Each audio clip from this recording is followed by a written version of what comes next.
Peace and blessings, ladies and gentlemen. This is Muhammad X. Shakur coming at you with another part to this whole Willie Lynch thing. Now, here go part two, and it goes off like this. In other words, the break the will to resist. Now, the breaking process is the same for both the horse and the nigga, only slightly varying in degrees. But as we said before, this is an art in long-range economic planning. You must keep your eye and thoughts on the female and the offspring of the horse, and the offspring of the horse and the nigga. A brief disclosure in offspring development will shed light on the key to sound economic principles. Pay little attention to the generation of original breaking and concentrate on future generations. Therefore, if you break the female nigga, she will break the offspring in its early years of development, and when the offspring is old enough to work, she will deliver it up to you for her normal female protective tendencies will have lost in the original breaking process. For example, take the case of the wild stud horse, a female horse and an already infant horse, and compare the breaking process with two captured nigga males in their natural state, a pregnant nigga woman with her infant offspring. Take the stud horse, break them for limited containment. Completely break the female horse until she becomes very gentle, whereas you or anybody can ride her in comfort. Breed the mate. Breed the mare and the stud until you have the desired offspring. If you can turn the stud to freedom, then you can turn the stud to freedom until you need him again. Train the female horse whereby she will eat out your hand, and she will in turn train the infant horse to eat out your hand also. When it comes to breaking the uncivilized nigga, use the same process, but vary the degrees and step up the pressure so as to do a complete reversal of the mind. Take the meanest and most restless nigga, strip him of his clothes in front of the remaining male niggas, the female, the nigga infant, tar and feather him, tie each leg to a different horse facing opposite directions, set him afire, and beat those horses to pull them apart in front of the remaining nigga. The next step is to take a bullwhip and beat the remaining nigga male to the point of death in front of the female and the infant. Don't kill him, but put the fear of God in him, for he can be useful for future breeding. Now the breaking process of the African woman. Then take the female, run a series of tests on her to see if she will submit to your desires willingly. Test her in every way because she is the most important factor for good economics. If she shows any sign of resistance and submitting completely to your will, do not hesitate to use the bullwhip on her to extract the last bit of bitch out of her. Take care not to kill her, and for in doing so, you spoil good economics. When in complete submission, she will train her offspring in your early years to submit to labor when they become of age. Understanding is the best thing. Therefore, we shall go deeper into this area of the subject matter concerning what we have produced here in this breaking process of female niggas. We have reversed the relationships. In her natural uncivilized state, she will have a strong dependency on the uncivilized nigga male, and she will have a limited protective tendency towards her independent male offspring, and will raise the female offspring to be dependent like her.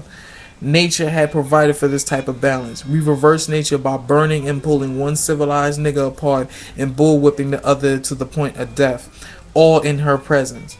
By her being left alone, unprotected, with the male image destroyed, the ordeal caused her to move from a psychological dependent state to a frozen independent state. In this frozen psychological state of independence, she will raise her male and female offspring in reverse roles. For fear of the young male's life, she will psychologically train him to be mentally weak and dependent, but physically strong.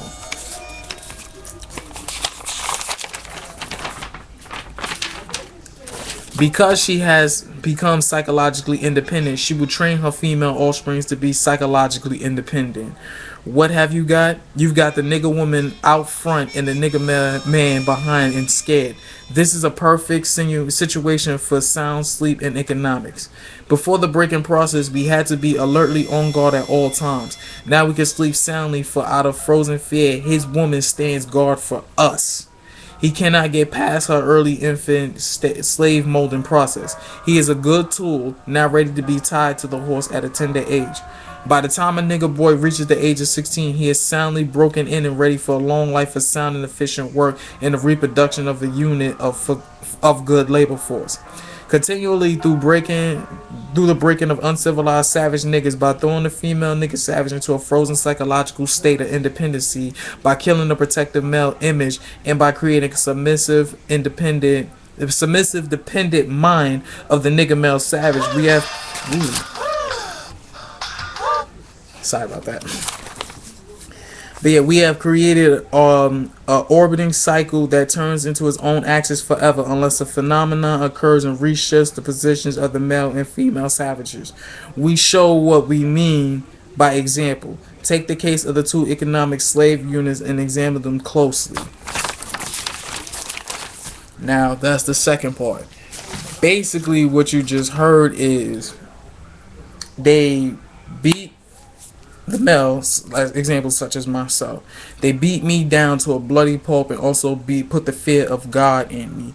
And also because they're doing this in front of other males, not basically letting them know this is what's gonna happen to you, and also letting the females know this is necessarily not what's gonna happen to you, but because she's already in fear of her man, and she's watching, there's the very person that protects her can no longer protect her. She is forced to defend herself, and therefore if she is forced to defend herself, she also has to take heed of what will happen to her son.